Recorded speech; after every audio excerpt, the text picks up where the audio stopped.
The first major manufacturers and distributors of LSD in North America were not some sort of beatniks or people from Colombia or some shady criminals. The major manufacturer was Eli Lilly Company, who's the current manufacturer of Prozac. In 1953, they got a contract from the CIA, a $400,000 contract, to provide a secure North American supply of LSD for mind control experiments. LSD was first used by psychiatrists and by CIA officers themselves, personally.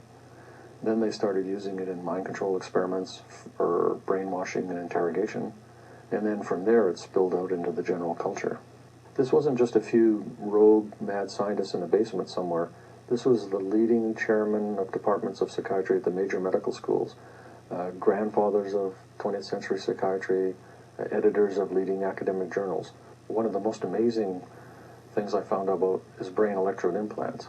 I found dozens and dozens of articles from UCLA, Tulane, Yale, and Harvard primarily, where a neurosurgeon at Yale, for instance, is writing in the mainstream medical literature about implanting electrodes in cats and in monkeys, and then controlling their behavior with a remote transmitter, and then doing exactly the same in children as young as 11 years old.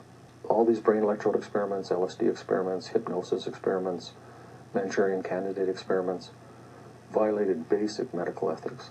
It was disguised as medical research. It was purely military, mind control, interrogation, brainwashing research. Another element of CIA military mind control experiments by psychiatrists is that it overlaps with chemical weapons, biological weapons, and radiation experiments. And all these horrible experiments, giving x-rays to pregnant women, feeding radioactive cereal to retarded kids, injecting retarded kids with viruses and bacteria. It's the same network of doctors who are doing it, the mind control. Many of the treatments in psychiatry are also used as methods of brainwashing and torture, not just in so-called third world countries or in dictatorships, but in North America. People we don't like politically and sociologically, we can identify them as mentally ill, and we can control their behavior. Military mind control experimentation is not in the past, it's in the present and the future.